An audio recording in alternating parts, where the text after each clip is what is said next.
الحمد لله نحمده ونستعينه ونستغفره ونؤمن به ونتوكل عليه ونعوذ بالله من شرور أنفسنا ومن سيئات أعمالنا من يهده الله فلا مضل له ومن يضلل فلا هادي له وأشهد أن لا إله إلا الله وحده لا شريك له وأشهد أن محمدا عبده ورسوله الذي أرسله بالحق بشيرا ونذيرا وداعيا إلى الله بإذنه وسراجا منيرا أما بعد فإن خير الكلام كلام الله وخير الهدى هدى نبينا محمد وشر الأمور محدثاتها وكل محدثة بدعة وكل بدعة ضلالة وكل ضلالة في النار فأعوذ بالله من الشيطان الرجيم وإذا بشر أحدهم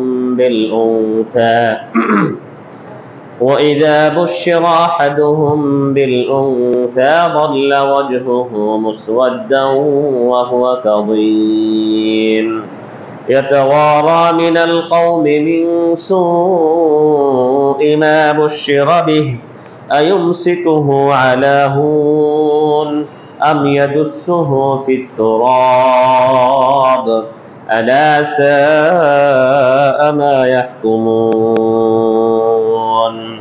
وعن رافع بن خديج رضي الله عنه قال قال رسول الله صلى الله عليه وسلم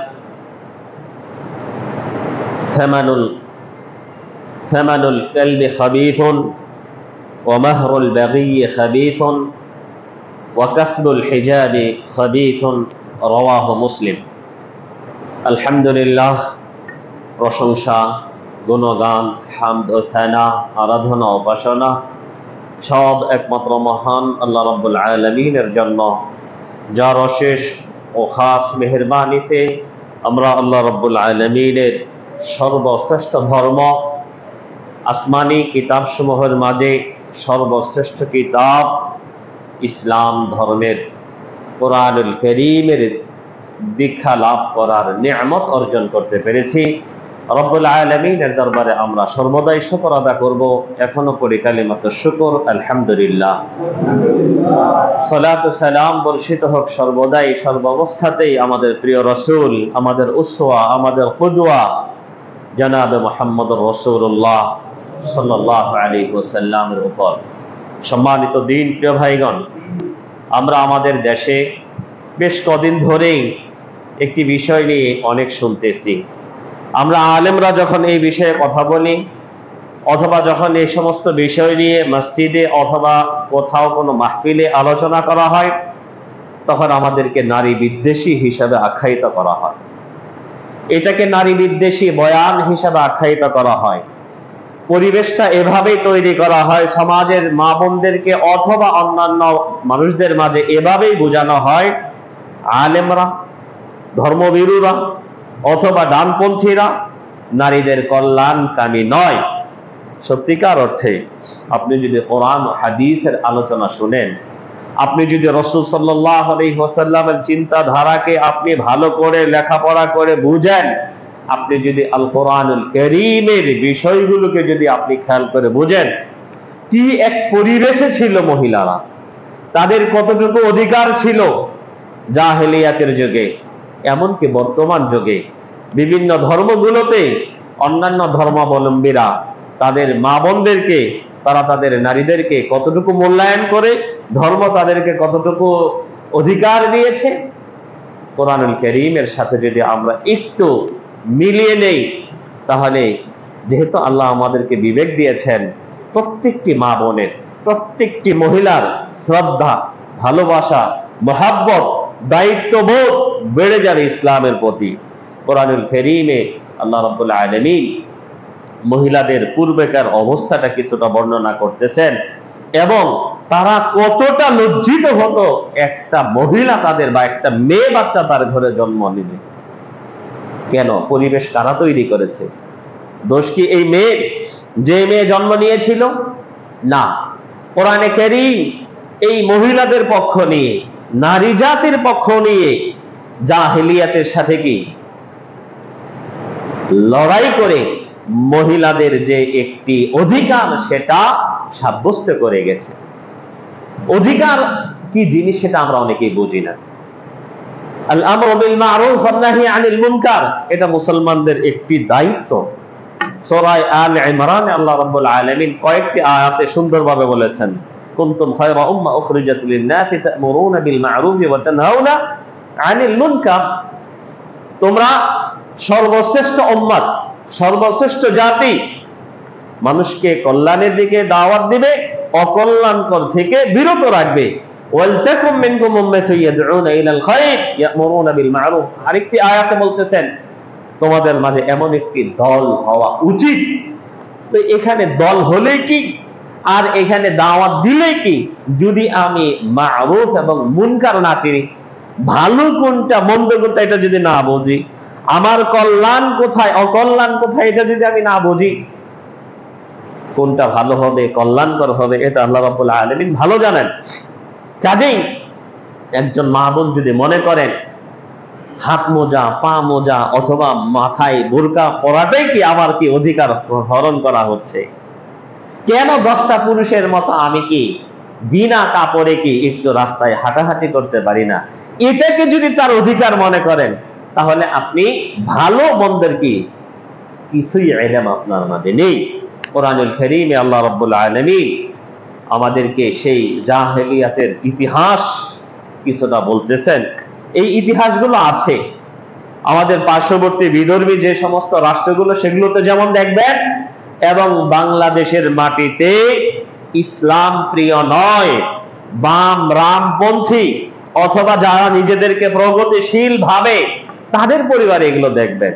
কিন্তু নেককার, পরহেজগার, আল্লাহ ভীরু, তাকওয়াবান মহিলা বা অথবা তাদের স্বামী অথবা তাদের পরিবারের মাঝে কশ্চিন কালেও নারীদেরকে আলাদাভাবে দেখা হয় না, বরং অনেক জায়গায় দেখবেন মেয়েদেরকে, মেয়ে বাচ্চাদেরকে একটু আদর সোহাগ যত্ন বেশি করা হয়।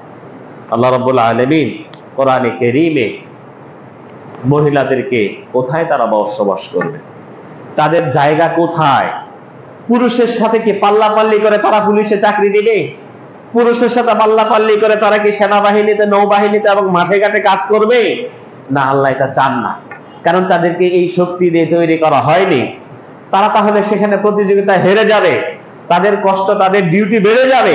আল্লাহ রাব্বুল আলামিন দুনিয়াকে স্থিতিশীল করার জন্য, একটা সংসারকে সুখময় মধুময় করার জন্য, ভালোবাসাপূর্ণ একটি সমাজ গঠনের জন্য আল্লাহ রাব্বুল আলামিন নারী পুরুষকে একসাথে মিলেমিশে বসবাস করতে বলেছেন এবং একজন আরেকজনের কি অংশ।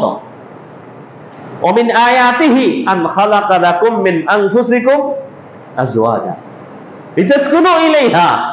আল্লাহ রাব্বুল আলামিন বলতেছেন আল্লাহর নিদর্শন, এটা একটা নিদর্শন যে তোমাদের স্ত্রীদেরকে তোমাদের মধ্য থেকেই কি তৈরি করেছেন। কেন? কি করবে? মারামারি করবে, ঝগড়াঝাটি করবে, প্রতিযোগিতায় নামবে না, লিতাসকুনু ইলাইহা, প্রশান্তি খুঁজে বেড়াবে তাদের মাঝে, তারাও তাদের প্রশান্তি খুঁজে বেড়াবে তোমাদের মাঝে। একে অপরের সম্পূরক পরিপূরক হিসাবে আমার মাঝে যেই জিনিসটি আল্লাহ রাব্বুল আলামিন রাখেননি, এটা আমার স্ত্রীর মাঝে রাখেছেন। আমার স্ত্রীকে যেটা দেননি সেটা আল্লাহ আমাকে দিয়েছেন। দুজনে মিলেমিশে, যেটাকে আমরা নেগেটিভ পজিটিভ বলি, দুটো একসাথে হলেই কি তখন আমি সেটা থেকে কি কিছুটা উপকৃত হওয়ার কি আশা করতে পারি। নরনারী মিলে সুন্দর সমাজ ব্যবস্থা গঠন করলে সেটা সুখময় হবে, মধুময় হবে এবং বরকতময় হবে, এবং এখানে একজন নর এবং একজন নারী এবং তাদের সন্তানেরা সুখে শান্তিতে বসবাস করতে পারবে। আল্লাহ রাব্বুল আলামিন কোরআনে কারীমে বলতেছেন, ওয়াকারনা ফি বুয়ুতিকুম, তোমরা বাড়িতে বসবাস করো। বাড়িতে বসবাস করার অর্থ কি? সারাদিন বাড়িতে থাকবে, বাইরে যাবে না? আল্লাহ রাসূলের স্ত্রীরা তারা যায়নি? তারা কি জুমাতে যায়নি? তারা কি জামাতে শামিল হয়নি? তারা কি হজে যায়নি? তারা কি ঈদগাহে যায়নি? তারা কি জিহাদে যায়নি? গিয়েছে। কিন্তু ওয়াকারনা মানে তোমাদের মেইন ডিউটি কি? বাড়ির কাজগুলো যেগুলো আছে সেটা। কারণ বাড়ির কাজগুলো তো মেয়েকে, মহিলাকে দেখতেই হবে। এখন সে যদি বাহিরের ডিউটি নেয়, তাহলে তার ডিউটি কয়টা হলো? হ্যাঁ, সন্তান জন্ম দেওয়ার পদ্ধতি বা এই দায়িত্বটা, অথবা এর যেটা আমি বলবো অধিকারটা একমাত্র কাকে দিয়েছে? মেয়েকে, নারীকে দিয়েছে। পুরুষ হাজার চেষ্টা করলেও পারবে না। সবাই মিলে কি তার উপর চাপ প্রয়োগ করলেও হবে না। এটা তার দায়িত্ব। এই দায়িত্ব পালন করা অবস্থায় যদি তার উপর যদি আরো বাহিরের একটা দায়িত্ব চলে আসে, তাহলে এটা কি তার জন্য কল্যাণকর না ক্ষতিকর? কিন্তু আমি বুঝলাম না, অথবা আমাকে বোঝানো হলো অন্যটা। কারা বুঝাচ্ছে? এই সমস্ত ইসলাম বিদ্বেষী যারা আছে, পশ্চিমা যারা আছে, অথবা প্রগতিশীলের নাম দিয়ে ইসলামকে অথবা ইসলামী তাহজিব তামাদ্দুনকে অথবা ইসলামী সমাজ ব্যবস্থাকে যারা ধ্বংস করতে চায়, তাদেরই এগুলো পায় তারা। এবং তাদের প্ররোচনায় আমাদের সমাজে নারী কি সংস্কার কমিশন নামে একটি কমিশন গঠন করে ইসলাম বিরোধী যত আইন কানুনগুলো সেগুলোকে তারা বাস্তবায়নের জন্য আবদার জানিয়েছে।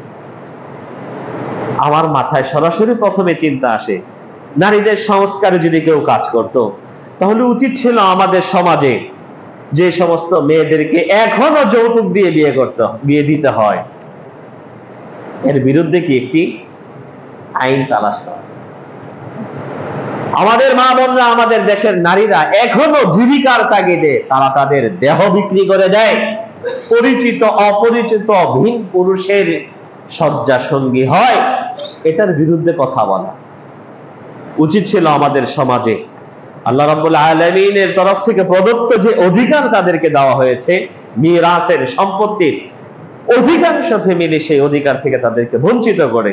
যদি কারো মাঝে দ্বীনি ভয়, আল্লাহর ভয় থাকে, দ্বীনি পরিবার থাকে, তারা বাদে সব ফ্যামিলি ঢালাও ভাবে বলা যাবে মা বোনদেরকে তারা তাদের পরিপূর্ণ অধিকার বা সম্পদ দেয় না। এগুলো নিয়ে কথা বলা।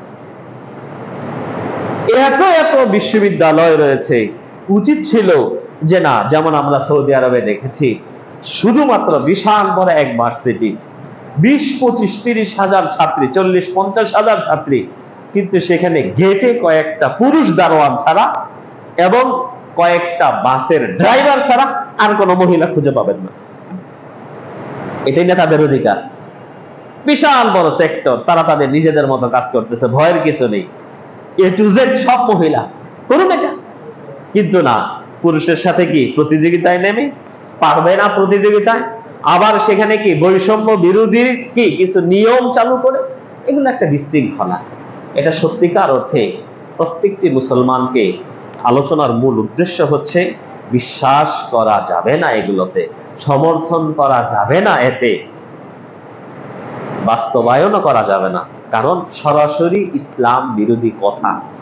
কোরআনের আইন আপনি মানেন না, আপনি অপরাধী, কিন্তু অস্বীকার করেন, আপনি মুরতাদ। অস্বীকার করা যাবে না। আপনি মানেন না, একদিনও মানেননি জীবনে, আপনাকে কোন আলেম অথবা কোন মুফতি, কোন ফাকিহ আপনাকে মুরতাদ অথবা খারিজুম মিনাল মিল্লাহ বলে ফতোয়া দিতে পারবে না।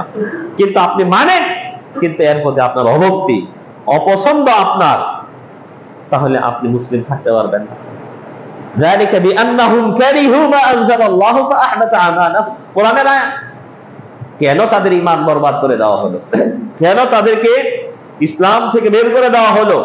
কারিহু মা আনজালাল্লাহ, আল্লাহ যে বিধান নাযিল করেছেন এই বিধানের প্রতি তারা সন্তুষ্ট নয়। কারাহা, যেটাকে আমরা মাকরুহ বলি, অপছন্দ করতে তারা এই জীবন ব্যবস্থাকে।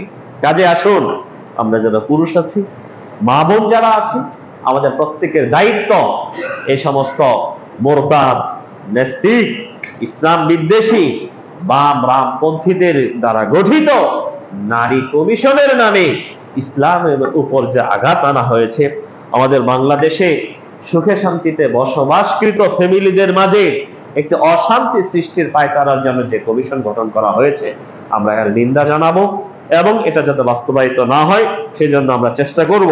আল্লাহ রাব্বুল আলামিন কোরআনে কারীমে সূরাতুন নাহলের ৫৮ এবং ৫৯ নম্বর আয়াতে বলতেছেন, কতটা ভয়ানক অবস্থা হয়ে গিয়েছিল তৎকালীন যুগে। নারীদেরকে তারা সহ্য করতে পারতো না। নারী সন্তানের খবর পাওয়ার সাথে সাথে তাদের চেহারার রং কালো হয়ে যেত। ওয়াইদা বুশিরা আহাদুহুম বিল উনসা, যখন তাদের কাউকে তোমার কন্যা সন্তান হয়েছে বলে খবর দেওয়া হতো, ওয়াল্লা ওয়াজহুহু মুসওয়াদ্দা, সাথে সাথে খবরটা শোনার সাথে সাথে তার চেহারা কালো হয়ে যেত। ওহুয়া কাযীম, সে তার রাগটাকে, সে তার কষ্টটাকে, সে তার অপমানটাকে চেপে বসে থাকতো। এর মাঝে দুটো গ্রুপ হয়ে যেত, ইয়াতাবারা মিনাল কওমি মিন সুই মা বুশিরা বিহি, একজন কিছু কিছু মানুষ থাকতো তারা মানুষের থেকে দূরে দূরে থাকতো, ইয়াতাবারা আড়ালে চলে যেত, যেহেতু হয়েই গেছে কেমনে কি করা যায়, তারা আর মানুষের সামনে যেত না, কারোর সাথে দেখা করতো না।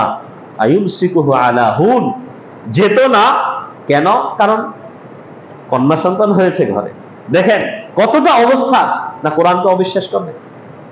ইয়াতাবারা মিনাল কওম, দূরে থাকতো, চিন্তা করতো আয়ুমসিকুহু আলা হুন, এই মান সম্মানের কথা চিন্তা না করে, অসম্মান নিয়ে, অপমান এবং লাঞ্ছনা নিয়ে মেয়েকে বাঁচিয়ে রাখবে, আমি না জমিনে এখনই কি পুঁতে ফেলবে।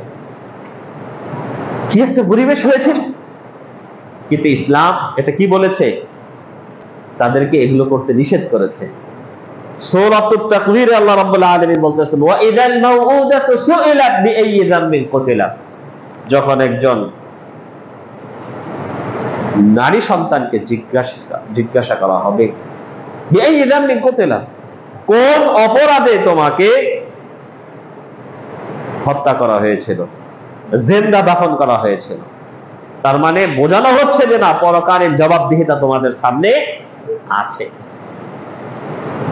এজন্যই এক সাহাবী আল্লাহ রাসূল সাল্লাল্লাহু আলাইহি ওয়াসাল্লামের এই দিক নির্দেশনা শোনার পরেই নিজের ভুল, জাহিলিয়াতের যুগে অপরাধ করেছিল, সবার সাথে তাল মিলিয়ে সবার দেখা দেখি কালেমা পড়েছে, ইসলামী অনুশাসন মেনেছে, মহিলাদের প্রতি, মেয়েদের প্রতি, কন্যাদের প্রতি এখন মহব্বত কি জেগে উঠেছে, সেটার জন্য আফসোস করতেছে।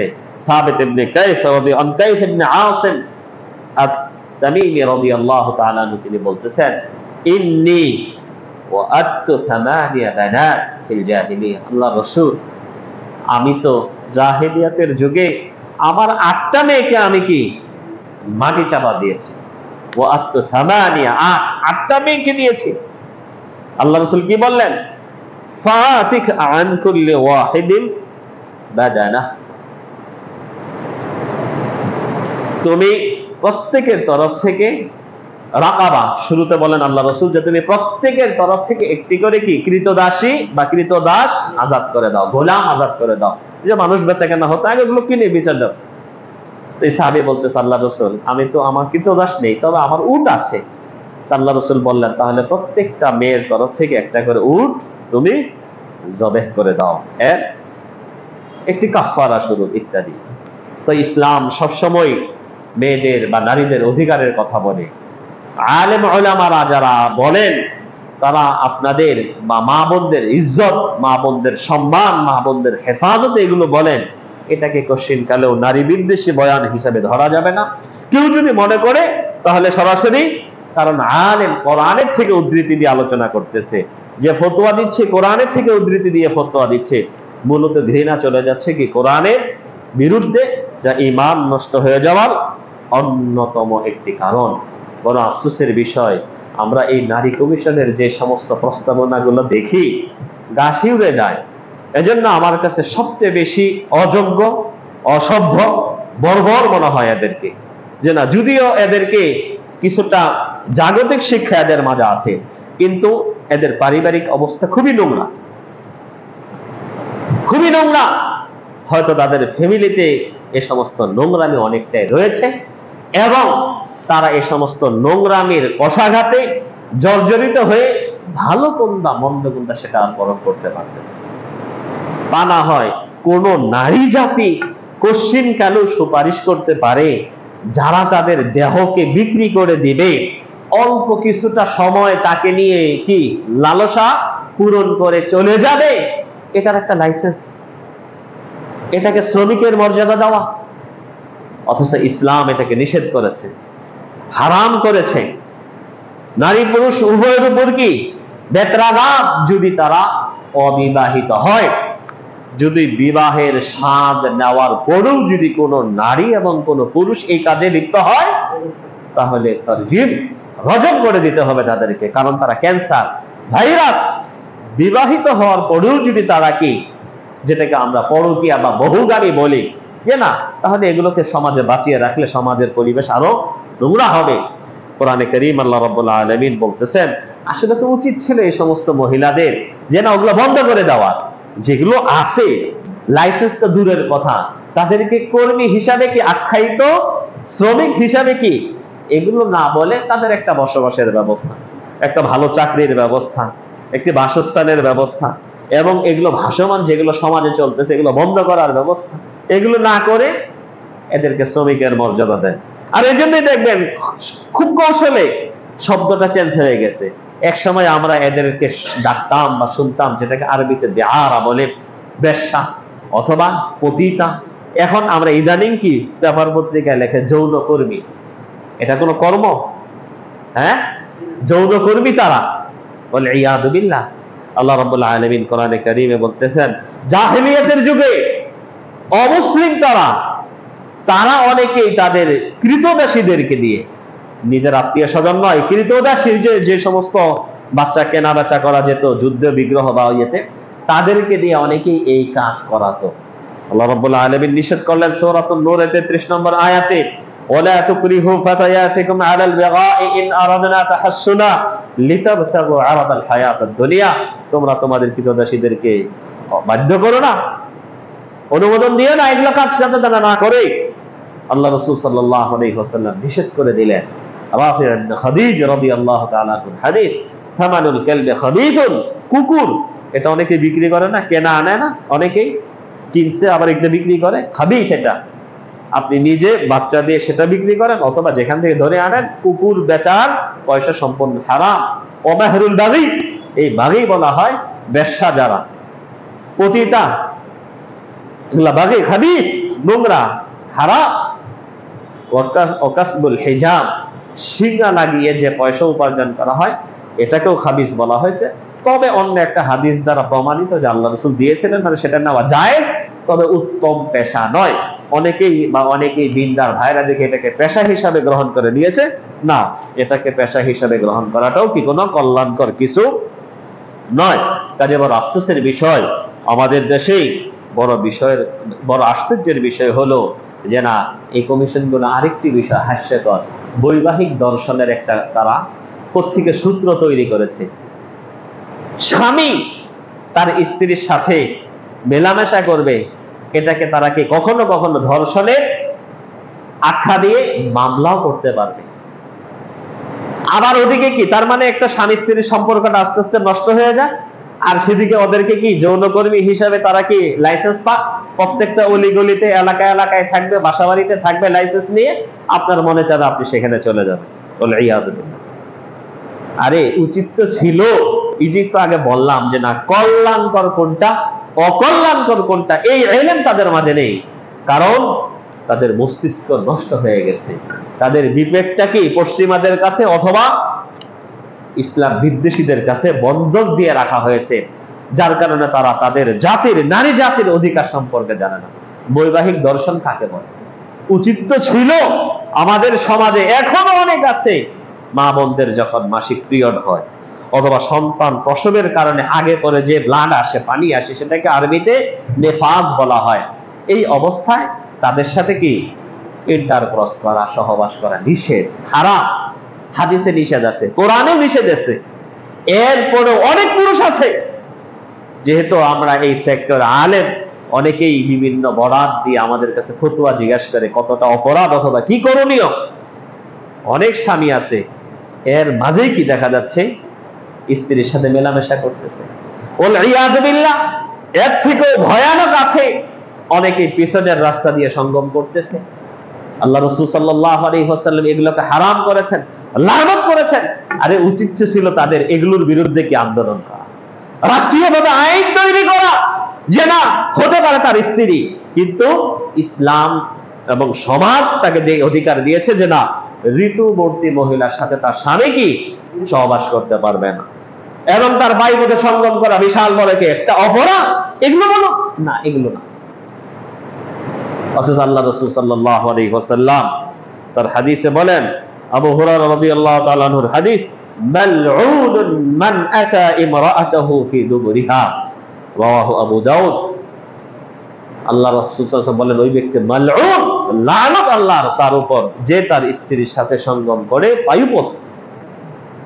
কোরআনে আল্লাহ রাব্বুল আলামিন সূরাতুল বাকারার 222 নম্বর আয়াতে বলতেছেন, ওয়ায়াসালুনাকা আনিল মাহিদ কুল হুয়া আযান ফা'তাজিলুন নিসাআ ফিল মাহিদ ওয়া লা তাকরাবুহুন্না হাত্তা ইয়াতহুরনা ফাইযা তাতাহারনা ফা'তুহুন্না মিন হাইথু আমারাকুমুল্লাহ। সুন্দরভাবে বলে দিচ্ছেন যে তারা আপনাকে মহিলাদের ঋতুর অবস্থা সম্পর্কে জিজ্ঞেস করে, বলেন এটা কষ্টকর বিষয়, অপবিত্র তারা, সেই অবস্থায় তাদের থেকে দূরে থাকতে হবে। যখন তারা পাক পবিত্র হবে, ঋতু শেষ হবে, মাসিক পিরিয়ড শেষ হবে, গোসল করবে, এরপরে তোমরা তার সাথে কি সঙ্গমে লিপ্ত হতে পারবে। উচিত ছিল এগুলোর বিরুদ্ধে কি কিছু বলা, কিন্তু এগুলো না, আল্লাহ মাফ করুক। অথচ আল্লাহ রাসূল সাল্লাল্লাহু আলাইহি ওয়াসাল্লাম একজন মহিলাকে উদ্বুদ্ধ করেছে যে না একজন স্বামী যাতে দুশ্চরিত্র না হয়, একজন স্বামী যাতে দুশ্চরিত্র না হয়। এজন্য মা বোনদেরকে আল্লাহ রাসূল সাল্লাল্লাহু আলাইহি ওয়াসাল্লাম বলেন, আন আবি হুরায়রা রাদিয়াল্লাহু আনহু قال قال رسول الله صلى الله عليه وسلم اذا دعا الرجل امراته الى فراشه, যখন কোন ব্যক্তি তার স্ত্রীকে বিছানার দিকে ডাকলো, فابت عليه, এই স্ত্রী অস্বীকার করলো, হতে পারে মনের অনাগ্রহ অথবা যে কোনো কারণেই হোক, সে فابت عليه, সে যদি উপর্যুপরি মেইন কোনো কারণ থাকে তাহলে সেখানে হাদিসের প্রযোজ্য হবে না। যদি বিনা কারণে ফাবাত আলাইহি অস্বীকার করলো, সে গেল না, লানাতুল মালাইকাতু হাত্তা তুসবিহ, রাওয়াহু মুসলিম। আল্লাহ রাসূল বলতেছেন ফেরেশতাদের লানত বর্ষণ হতে থাকে সারা রাত্রি, যতক্ষণ না সে স্বামীর ডাকে সাড়া দেয়। আল্লাহ রাসূল সাল্লাল্লাহু আলাইহি ওয়াসাল্লাম অন্যান্য সাহাবায়ে কেরামদেরকে বলেন, যদি তোমরা রাস্তাঘাটে কোনো মহিলার দিকে নজর পড়ে যায়, আজাবাতকু, মনে কোনো বাসনা জাগে, তাহলে দৃষ্টি অবনত করে তোমার স্ত্রীর কাছে আসো, কারণ তোমার স্ত্রীর কাছে তাই পাবে এই মহিলার কাছে যা দেখেছো। আল্লাহ রাসূল, ইসলাম আমাদেরকে একটি সংসার সুন্দর থাকা, একটি নাসল বোঝেন, আমার যে রক্তের সম্পর্ক, আমার ইন্তেকালের পরে আমার কষ্টার্জিত সম্পদ যারা কি উত্তরাধিকার হবে, এই হিফজুন নাসল, আমার এই রক্তের সম্পর্কটাকে হেফাজত করার জন্য ইসলাম বদ্ধপরিকর। যদি এ সমস্ত সবকিছু না মানেন কষ্ট করবেন, কিন্তু আমার আপনার ঘরে এমন এমন মানুষ চলে আসবে যাদের ব্লাড কি আমার দ্বারা তৈরি নয়। আর কি বুঝতে চান, আর কি বোঝাবে ইসলাম? বড় আফসোসের বিষয়, এই কমিশনের আরো প্রস্তাবনা রয়েছে যে নারী পুরুষকে সমান অধিকার দিতে হবে, সম্পত্তিতে সমান অধিকার। আরে ইসলাম যেইটুকু দিয়েছে ওইটুকুই তো মানুষে দিচ্ছে না।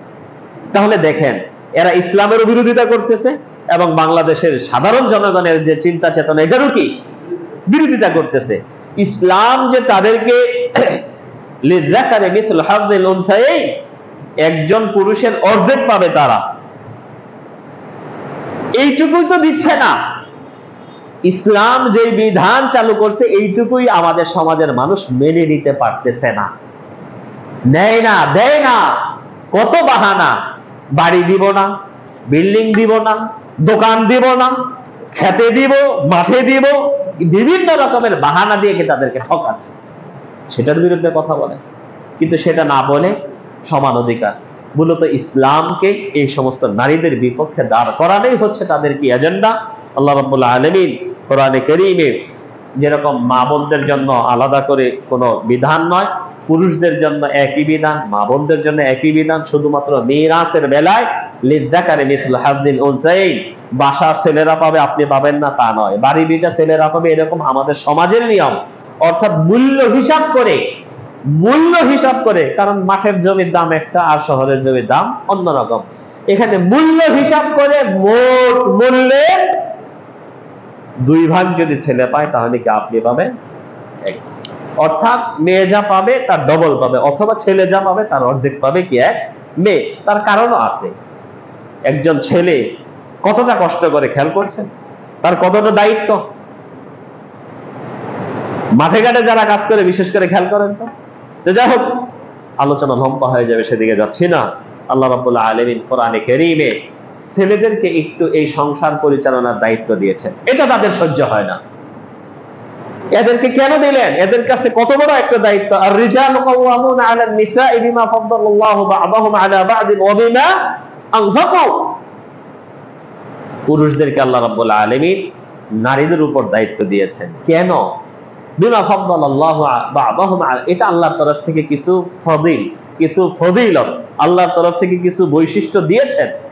একজন পুরুষ যতটুকু ধৈর্য ধারণ করতে পারবে, হ্যাঁ, বামনরা বেয়াদবি নিবেন না বা মনে কষ্ট নিবেন না। আমি তো রাস্তাঘাটে অনেক সময় দেখি ছোট্ট একটা বাচ্চা, এই বাচ্চাই তো বলে নিতে পারে না, কোলে নাও, যদি এটা আমি কি সমর্থন করি না। পুরুষের গায়ে ব্যাগও দিছে একটা বড় ব্যাগটা, অথচ ব্যাগে খুঁজে দেখবেন কি পুরুষের কাপড় কয়টা আর মেয়ের কাপড় কয়টা। তা তোমার কাপড় তুমি নেও না, ব্যাগও কিন্তু পুরুষের হাতে, টানতেছে, নামাইতেছে, বাগে ইয়াতে লাগেজ ইত্যাদি। আবার বাচ্চাটাকেও কি কুলে দিয়ে দিয়েছে। তো ওর হাতে কি আছে? ছোট্ট একটা ভ্যানিটি ব্যাগ আছে, ওটার মাঝে যে কিছু প্রসাধনী আছে এগুলো। তো যেটা পারবেন না তো খুশি মনে তো পুরুষরা মেনে নিয়েছে, আলহামদুলিল্লাহ। যুগ যুগ ধরে আরবরাও মেয়েদেরকে উটের পিঠে বসিয়ে কি তারা কি উট টেনে টেনে নিয়ে যেত। তার স্ত্রী, তার মা, তার কন্যা তার খেদমত করতেছে, মনে কোনো কি আপনার তাদের মাঝে কি কোনো হীনমন্যতা নেই। যখনই তাদের সাথে আপনি ফাইট করবেন, তো ঠিক আছে সমান অধিকার নিয়ে নাও, আমি কতক্ষণ চলবো, তুমি কতক্ষণ চলবা, পোশাক তুমি যতগুলো নিছো আমিও ততগুলো নিবো, ব্যাগ তুমিও টানো আমিও টানবো, বলে ইয়াদু বিল্লাহ। এগুলো হচ্ছে বিশৃঙ্খলা। আল্লাহ রাব্বুল আলামিন আমাদেরকে হেদায়েত দান করুন।